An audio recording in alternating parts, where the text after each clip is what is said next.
पूर्वोत्तर डायरी। नमस्कार श्रोताओं, पूर्वोत्तर डायरी के एक नए अंक में आप सभी का स्वागत है। आज के इस कार्यक्रम में आपके साथ मैं हूं कमल कुमार प्रजापति। हर सप्ताह आपके बीच हम उपस्थित होते हैं पूर्वोत्तर राज्यों की गतिविधियों को लेकर और साथ ही चर्चा करते हैं पूर्वोत्तर राज्यों की संस्कृति, कला, परंपरा की। हम सभी जानते हैं कि पूर्वोत्तर भारत के ये 8 राज्य अपनी संस्कृति की सुगंध से समृद्ध हैं। यहाँ की हरी भरी वादियों की छटा जो बिखरी होती है वो वास्तव में हमें आकर्षित करती है, और साथ ही जो प्रकृति की छटा, नदियों, झरनों की कलकल और पर्वतों का जो सौंदर्य है वो हम सभी को अपनी ओर खींचता है। तो आज फिर से इस आधे घंटे आप हमारे साथ रहिए और पूर्वोत्तर राज्यों के सफर पर चलिए। पूर्वोत्तर डायरी।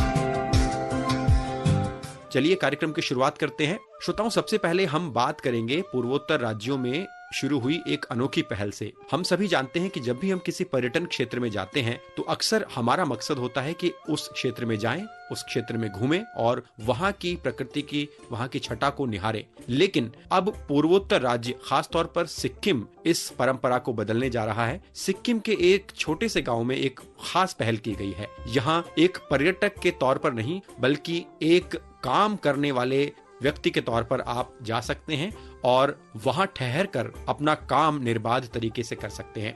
ये एक ऐसी पहल है जिसमें आप प्रकृति को निहारते हुए अपने काम को पूरा कर सकते हैं। सारी सुविधाएं आपको मुहैया इस गांव में की जा रही हैं। आइए जानते हैं कि सिक्किम में वो कौन सा गांव है जहां पर आप कुछ समय बिताकर अपने कार्यालय का काम भी पूरा कर सकते हैं और एक पर्यटक के तौर पर वहां घूम फिर भी सकते हैं। सुनते हैं ये विशेष रिपोर्ट।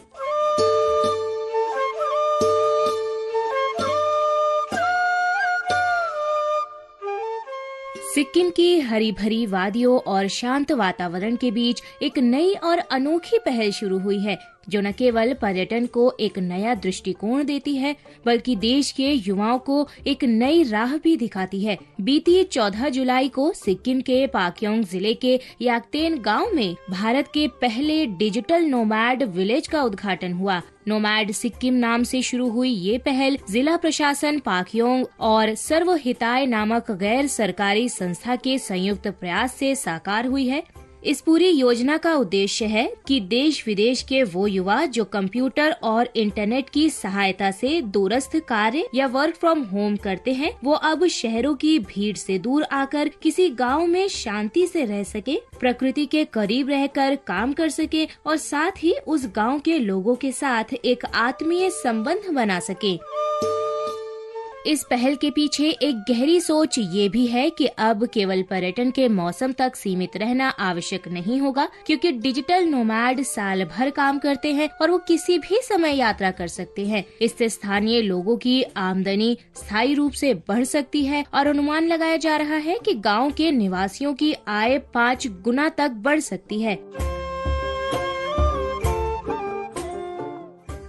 याकतेन गांव जो समुद्र तल से लगभग 1600 से 1800 मीटर की ऊंचाई पर स्थित है, ये अपने आप में एक प्राकृतिक सौंदर्य का उदाहरण है। यहाँ से विशाल हिमालय, खास तौर से कंचनजंगा शिखर का नजारा दिखाई देता है और चारों ओर हरियाली, देवदार के पेड़ और पहाड़ी घाटियाँ मन को प्रसन्न कर देती हैं। इस गांव को विशेष रूप से डिजिटली काम करने वालों के लिए तैयार किया गया है। गांव में हाई स्पीड इंटरनेट की सुविधा है जिसमें 2 कनेक्शन हैं जिनकी गति 25 से 50 MBPS तक है। ये सुविधा होम स्टे और को वर्किंग स्पेस दोनों में उपलब्ध है ताकि काम करने में कोई रुकावट ना हो। बिजली की अनियमितता को देखते हुए यहाँ इन्वर्टर और जनरेटर की भी व्यवस्था की गई है। पेयजल की व्यवस्था के लिए जल जीवन मिशन के अंतर्गत साफ और निरंतर जल आपूर्ति सुनिश्चित की गई है। याकतेन में 8 ऐसे होम स्टे हैं जो विशेष रूप से वर्क फ्रेंडली बनाए गए हैं। इनमें टेबल, कुर्सियां, वाईफाई, बैकअप पावर जैसी मूलभूत सुविधाएं भी हैं। यहाँ रहना किफायती भी है। इसके अलावा को वर्किंग स्पेस भी तैयार किए जा रहे हैं जहाँ लोग मिलजुल कर काम कर सकते हैं और साथ में योग, ध्यान और अन्य गतिविधियों में भी भाग ले सकते हैं। काम के साथ साथ प्रकृति का अनुभव करना भी यहाँ के जीवन का एक महत्वपूर्ण हिस्सा है। ये स्थान उन लोगों के लिए आदर्श है जो लेखन, डिजाइन, योग प्रशिक्षण, स्टार्टअप संचालन या फ्रीलांसिंग जैसे कार्य करते हैं और प्रकृति की गोद में रहकर सुकून के साथ अपने काम को आगे बढ़ाना चाहते हैं।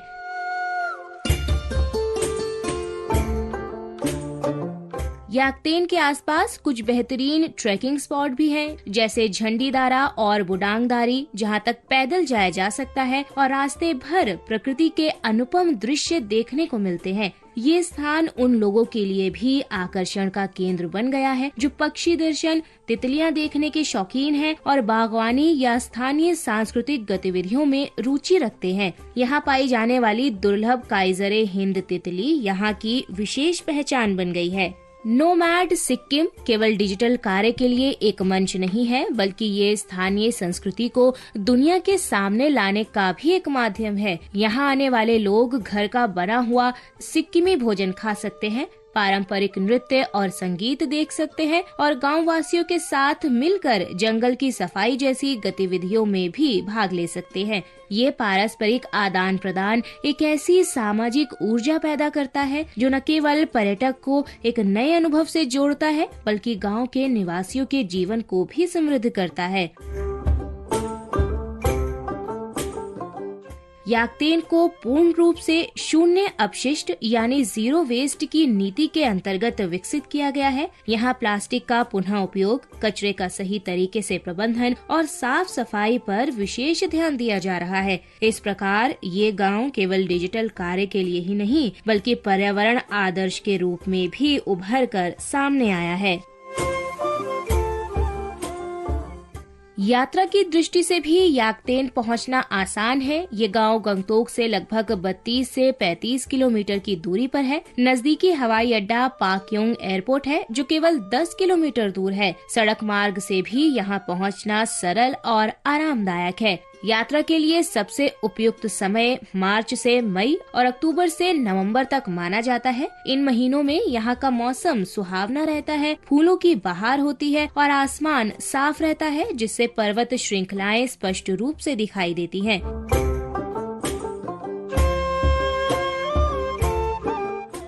याकतेन केवल एक गांव नहीं रह गया है, बल्कि ये भारत का पहला पायलट प्रोजेक्ट बन गया है जो अन्य पहाड़ी इलाकों जैसे दार्जिलिंग और कालिम्पोंग के लिए प्रेरणा बन सकता है। ये पूरी योजना सिक्किम सरकार की वन फैमिली वन एंटरप्रेन्योर नीति के अनुकूल है, जिसमें हर परिवार को उद्यमिता की ओर प्रेरित किया जा रहा है। इस मॉडल से ग्रामीण क्षेत्रों में निजी क्षेत्र को प्रोत्साहन मिलेगा और युवाओं में नवाचार और रचनात्मकता की भावना भी बढ़ेगी। इस परियोजना का एक और महत्वपूर्ण पहलू ये है कि ये वैश्विक स्तर पर भारत को डिजिटल नोमैड गंतव्यों की सूची में शामिल करता है। जिस तरह से बाली, पुर्तगाल और क्रोएशिया जैसे देशों में डिजिटल नोमैड संस्कृति विकसित हुई है, उसी तरह याकतेन भी अब उन नक्शों में अपनी उपस्थिति दर्ज करा रहा है।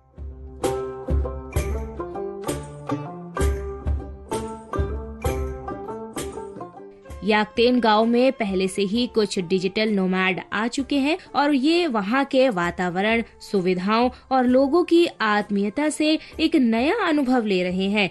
उनके अनुभव अब दूसरों को भी आकर्षित कर रहे हैं। यहाँ रुकने के लिए नोमैड सिक्किम की आधिकारिक वेबसाइट www.nomadsikkim.org के माध्यम से बुकिंग की जा सकती है।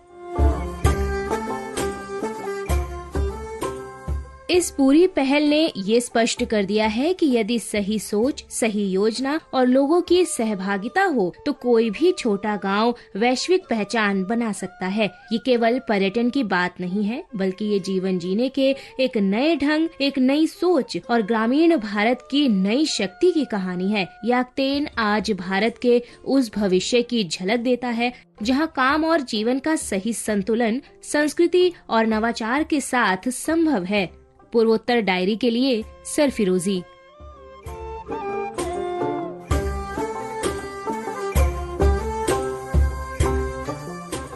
सिक्किम से अब हम चल रहे हैं त्रिपुरा। त्रिपुरा के ढलाई क्षेत्र और उत्तर त्रिपुरा जिलों में एक खास पहल की जा रही है। भारत जर्मन सहयोग के तहत यानी इंडियन जर्मन डेवलपमेंट कॉरपोरेशन के तहत ये खास पहल की गई है, जिससे वहां रहने वालों के लिए कई फायदे हो रहे हैं। ये पहल त्रिपुरा के वन विभाग द्वारा भी की जा रही है, जिसे नाम दिया गया है IGDC क्रेफलेट। तो IGDC क्रेफलेट पहल क्या है और किस तरह से इससे वहां के लोग लाभान्वित हो रहे हैं, इस बारे में हमारे संवाददाता कुणाल शिंदे ने हमें एक खास रिपोर्ट भेजी है। आइए आपको सुनवाते हैं।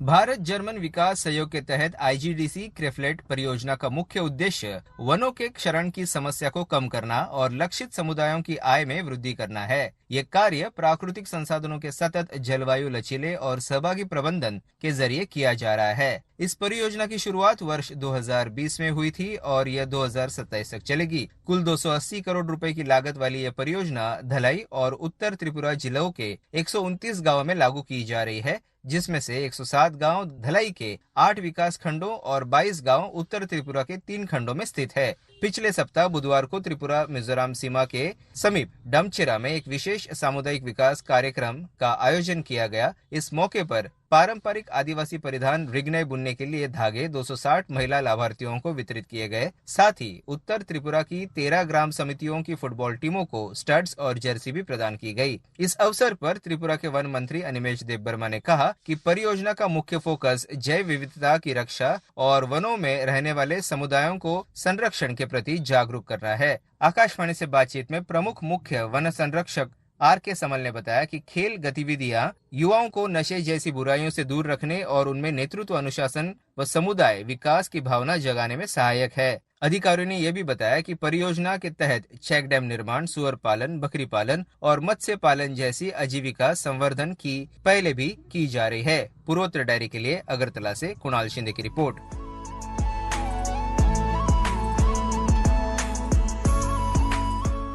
भारत का उत्तर पूर्व क्षेत्र अनायास ही हम सभी को अपनी ओर खींचता है और उसका कारण हम सभी जानते हैं कि यहाँ की जो कला, परंपरा, संस्कृति, पर्यटन और तमाम पहलू हैं वो हम सभी को आकर्षित करते हैं। तो चलिए हम अपने श्रोताओं को पूर्वोत्तर राज्यों की एक बहुत ही अद्भुत सैर पर लिए चलते हैं। आज हम 3 प्रमुख राज्यों का जिक्र कर रहे हैं, अरुणाचल प्रदेश, असम और मणिपुर। तो आइए बारी बारी से इन राज्यों के बारे में हम विस्तार से जानेंगे और आपको उम्मीद है कि इस यात्रा में बहुत आनंद आने वाला है।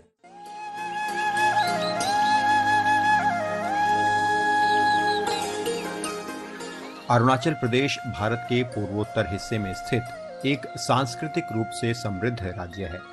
इस राज्य को उगते सूरज की भूमि भी कहा जाता है। यहाँ की प्राकृतिक सुंदरता, वन्य जीवन और सांस्कृतिक विविधता इसे एक अनोखी पहचान देती है। अरुणाचल प्रदेश की संस्कृति में विभिन्न जनजातियों की परंपराएं, रीति रिवाज और कला शामिल हैं, जो इसे और भी अनोखा बनाते हैं।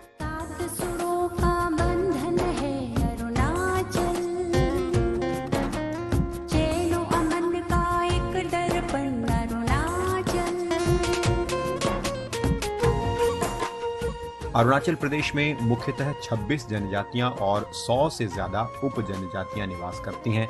यहाँ की प्रमुख जनजातियों में न्याशी, अवतानी, मिश्मी, गालो, आदि और मोनपा शामिल हैं। हर जनजाति के अपने अलग अलग रीति रिवाज हैं, अलग अलग परंपराएं हैं। जनजातीय लोग अपनी संस्कृति को बहुत महत्व देते हैं और इसे अगली पीढ़ियों तक सहेज कर रखने का प्रयास करते हैं। इन जनजातियों की जीवन शैली मुख्यतः प्रकृति पर आधारित होती है और उनके धार्मिक विश्वास भी प्रकृति से जुड़े हुए होते हैं। इस राज्य के लोग प्रकृति की पूजा करते हैं। यहाँ के लोग सूर्य, चंद्रमा, पेड़ पौधे और पहाड़, नदियों की पूजा करते हैं। प्रमुख धार्मिक मान्यताओं में डोनी पोलो और आन नामक मान्यताएं शामिल हैं। डोनी पोलो सूर्य और चंद्रमा की पूजा से जुड़े हैं, जो अरुणाचल प्रदेश के अवतानी और न्याशी जनजातियों के बीच लोकप्रिय है। इसके अलावा कुछ क्षेत्रों में बौद्ध धर्म के अनुयायी भी रहते हैं। अरुणाचल प्रदेश का पारंपरिक नृत्य और संगीत यहाँ की संस्कृति का अहम हिस्सा है।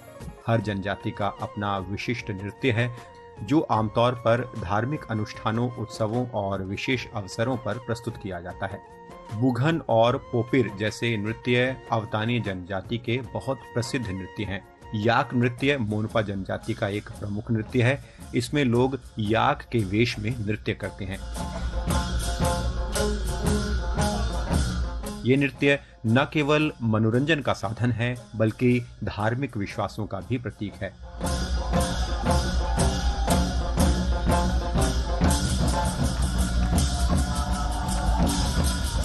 अरुणाचल प्रदेश के कलाकार पारंपरिक संगीत वाद्य यंत्र जैसे ढोल, डपांग, जंग और पिन पाइप का ऐसे अवसरों पर प्रदर्शन करते हैं जिनसे उनके नृत्यों की प्रस्तुति और भी जीवंत हो जाती है। अरुणाचल प्रदेश की हस्तकला और शिल्पकला भी यहाँ की सांस्कृतिक धरोहर का एक अहम हिस्सा है। यहाँ के लोग बांस, लकड़ी और बेंत का उपयोग कर विभिन्न वस्तुएं बनाते हैं। इनमें टोकरियां, चटाई, टोपी और सजावट के सामान शामिल हैं। मोनपा जनजाति की काष्ठ कला बहुत प्रसिद्ध है।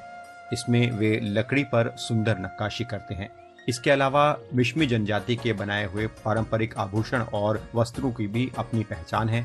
इनके कपड़ों में प्रमुख रूप से हाथ के बनाए हुए डिजाइन शामिल होते हैं जिन पर रंग बिरंगे डिजाइन और पैटर्न बनाए जाते हैं।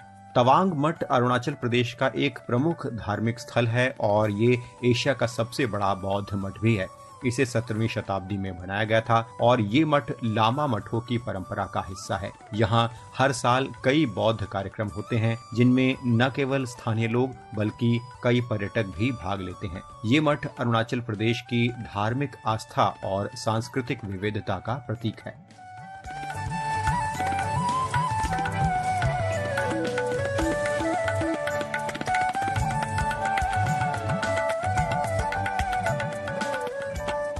अगर उत्सव और त्योहारों की बात करें तो अरुणाचल प्रदेश में अनेक त्योहार मनाए जाते हैं जो यहाँ की धार्मिक और सांस्कृतिक परंपराओं को दर्शाते हैं। यहाँ का सबसे प्रसिद्ध त्योहार लोसार है जो बौद्ध नववर्ष का प्रतीक है।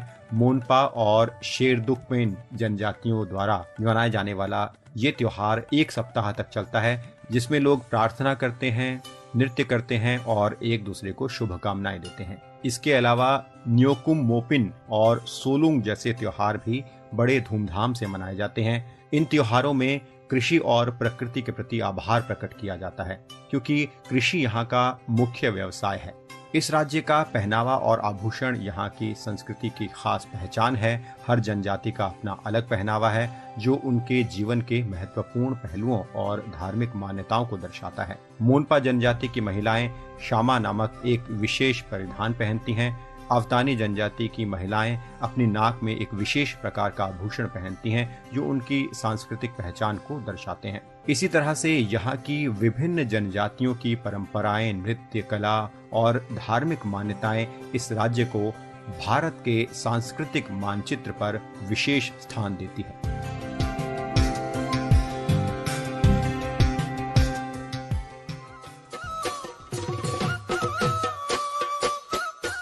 असम की संस्कृति, कला और लोक परंपरा के बारे में अगर हम बात करें तो भारत के पूर्वोत्तर राज्य में असम को वहां की सांस्कृतिक विविधता और समृद्ध परंपराओं और अनूठी लोक कलाओं के लिए जाना जाता है। यहाँ का इतिहास, भौगोलिक विशेषताएं और समुदायों की विविधता असम की सांस्कृतिक धरोहर को अद्वितीय पहचान प्रदान करती है।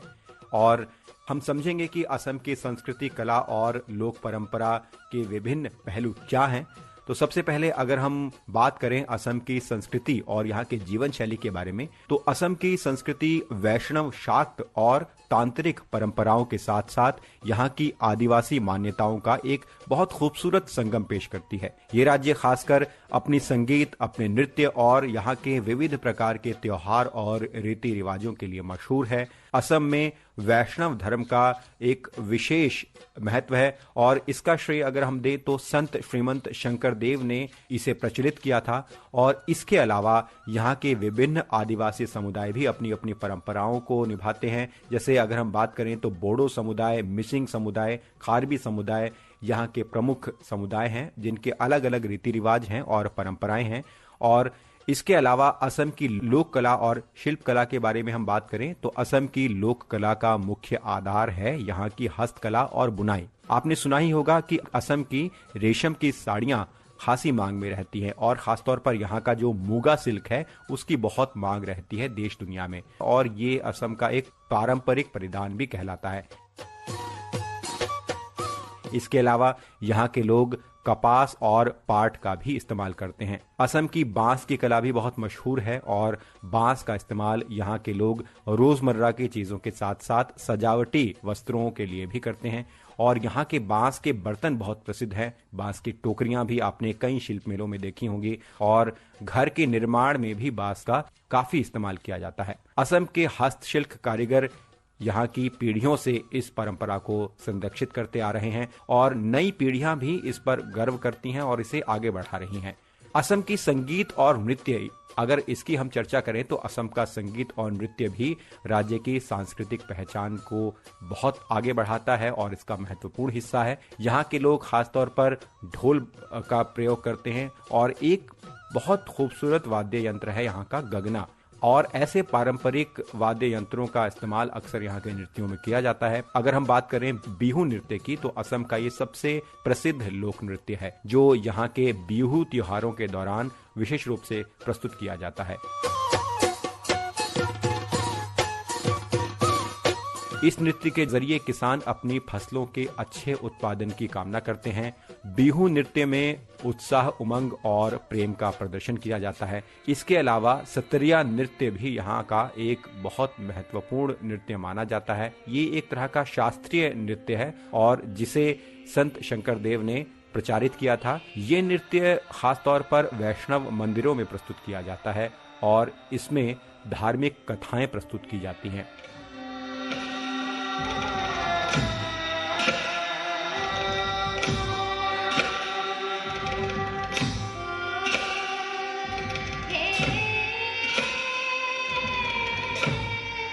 इससे असम की सांस्कृतिक धरोहर को एक बहुत बल मिलता है और हम देखते हैं कि इस नृत्य की बहुत पहचान हुई है और इसे अंतर्राष्ट्रीय मान्यता दी गई है।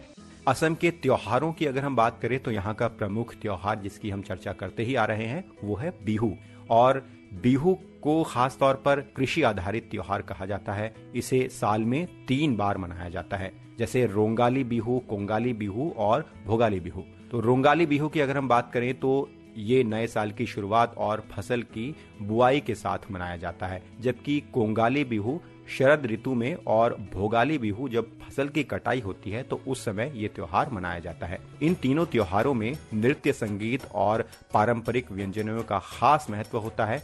और असम के जो दूसरे प्रमुख त्योहार हैं उनकी भी अगर हम बात करें तो यहाँ पर दुर्गा पूजा धूमधाम से मनाई जाती है, दीपावली का त्योहार धूमधाम से मनाया जाता है, यहाँ पर होली भी धूमधाम से मनाई जाती है और अलग अलग समुदायों के जो त्योहार हैं वो भी बहुत धूमधाम से मनाया जाता है। अब हम असम के भोजन की अगर बात करें तो संस्कृति का भोजन एक महत्वपूर्ण हिस्सा होता ही है, तो असम में भी ये एक बहुत महत्वपूर्ण हिस्सा है। यहाँ का भोजन खास तौर पर प्रकृति और जलवायु के अनुकूल बनता है। यहाँ का खाना सादा होता है, पौष्टिक होता है, जिसमें चावल का अत्यधिक प्रयोग किया जाता है। मछली और साग का भी यहाँ पर प्रयोग खाने में बहुत ज्यादा होता है। असम के प्रसिद्ध व्यंजनों की अगर हम बात करें तो यहाँ पर एक व्यंजन है खार, इसी तरह से तेंगा और पिथा, ये बहुत प्रसिद्ध व्यंजन है। अगर पिथा की ही हम बात करें तो ये एक प्रकार का चावल से बना हुआ पकवान होता है जो विशेष तौर पर बिहू के अवसर पर बनाया जाता है। यहाँ के व्यंजन न केवल स्वादिष्ट होते हैं बल्कि स्वास्थ्य के लिहाज से, पोषण के लिहाज से भी फायदेमंद माने जाते हैं। असम की भाषा की हम बात करते हैं। असम का साहित्य, खासतौर पर असम की प्रमुख भाषा असमिया में ही है और हमारे श्रोता जानते ही हैं कि हाल ही में केंद्रीय मंत्रिमंडल ने असमिया भाषा को शास्त्रीय भाषा का दर्जा भी दिया और असम की राज्य भाषा है वो आधिकारिक भाषा भी असमिया ही है। असमिया भाषा का साहित्यिक इतिहास बहुत समृद्ध है और हमने एक बार कार्यक्रम में आपके साथ विस्तार से चर्चा भी की थी कि किस तरह से अलग अलग पड़ावों में यहाँ का साहित्यिक इतिहास बहुत समृद्ध होता चला गया। अगर हम आपको संक्षेप में बताएं तो संत शंकरदेव के समय से यहाँ के साहित्य में धार्मिक, सांस्कृतिक विचारों का समावेश हुआ। असमिया भाषा में महाभारत का भी अनुवाद किया गया था। असमिया साहित्य में कई आधुनिक और पारंपरिक लेखक और विचारक भी सामने आए हैं और बहुत से लेखकों को उनकी रचनाओं के लिए बहुत प्रतिष्ठित पुरस्कार भी इस साहित्य में प्राप्त हुए हैं, जिन्होंने असम की पहचान को भारत और विश्व भर में स्थापित किया है।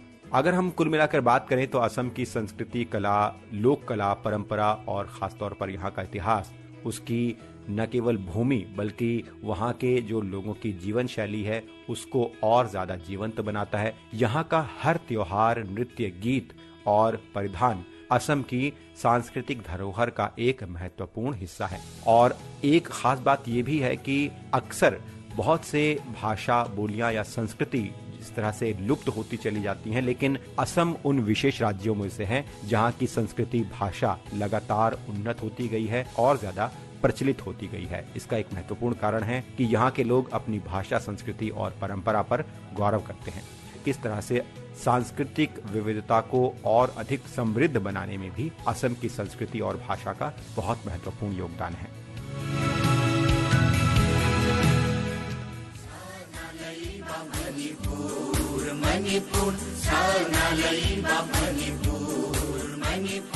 श्रोताओं, मणिपुर की सांस्कृतिक विरासत, परंपरा, लोक नृत्य और हस्तशिल्प पर आज हम विस्तार से बात करेंगे। पूर्वोत्तर भारत में मणिपुर एक वो राज्य है जो अपनी समृद्ध सांस्कृतिक विरासत और विविध परंपराओं के लिए अन्य राज्यों की तरह पूरी दुनिया भर में जाना जाता है।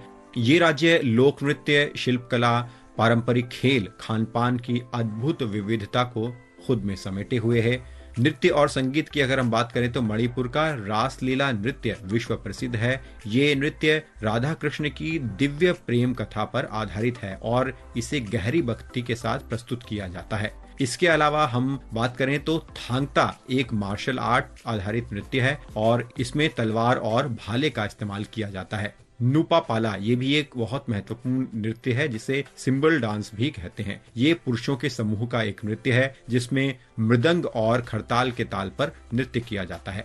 अब हम पारंपरिक खेलों की बात करें तो मणिपुर पूर्वोत्तर राज्यों में खेलों के मामले में सबसे प्रसिद्ध राज्य है और मणिपुर का खेल इतिहास भी बहुत समृद्ध रहा है। जैसे यहाँ का सगोल कांगजेई एक आधुनिक पोलो की तर्ज पर एक खेल है और यहाँ का प्रमुख खेल भी इसे माना जाता है। इसके अलावा और भी प्रमुख खेल हैं जैसे खोंग कांगजेई, ये मणिपुरी हॉकी की तर्ज पर एक खेल है और हियांग तानबा ये एक नौका दौड़ की प्रतियोगिता है। सांस्कृतिक और आध्यात्मिक महत्व को ये सभी खेल दर्शाते हैं और बड़ी धूमधाम के साथ और भागीदारी के साथ राज्य भर में इन खेलों का आयोजन किया जाता है।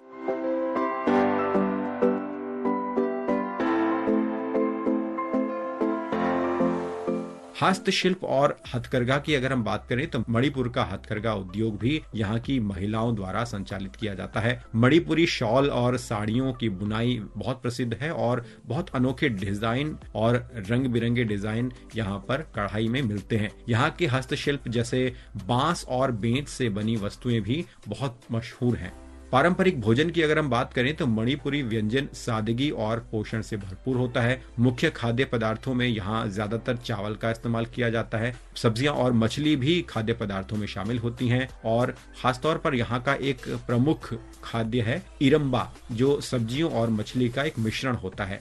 इसके अलावा सिंजू जो पारंपरिक सलाद है और नगड़ी जो एक फर्मेंटेड मछली का एक पदार्थ है। यहाँ के प्रसिद्ध व्यंजन त्योहारों के अवसर पर भी बनाए जाते हैं। और हम त्योहारों की ही बात करें तो मणिपुर में त्योहारों का विशेष महत्व है, जैसा कि हम तमाम पूर्वोत्तर राज्यों में देखते हैं, जहाँ संगाई महोत्सव राज्य का एक प्रमुख सांस्कृतिक उत्सव है जो बड़े धूमधाम के साथ मनाया जाता है, जिसमें नृत्य, संगीत और हस्तशिल्प का प्रदर्शन होता है। इसके साथ ही यहाँ के जनजातीय समुदाय के अनुष्ठान और नृत्य और परंपराएं राज्य की विविधता को दर्शाते हैं। अगर हम कुल मिलाकर कहें तो मणिपुर की संस्कृति, उसकी कला, यहाँ का नृत्य, खेल और खानपान में यहाँ की पूरी संस्कृति झलकती है और ये राज्य अपनी परंपराओं के प्रति गहरी आस्था रखता है और उन्हें संजोए हुए है। मणिपुर की सांस्कृतिक विरासत न केवल भारत में बल्कि पूरी दुनिया में सराही जाती है।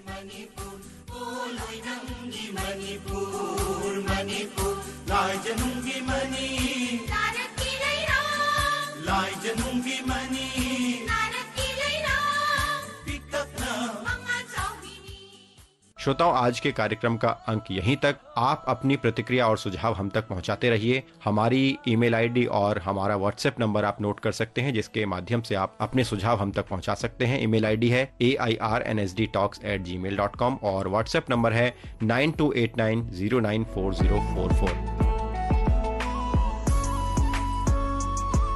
अगले सप्ताह पूर्वोत्तर भारत की कुछ और झलकियों के साथ हम आपके बीच होंगे। पूर्वोत्तर डायरी कार्यक्रम के एक नए अंक में हमें अनुमति दें। नमस्कार। आलेख व संकलन कमल कुमार प्रजापति, प्रस्तुति सहायक दानिश जैदी। पूर्वोत्तर डायरी।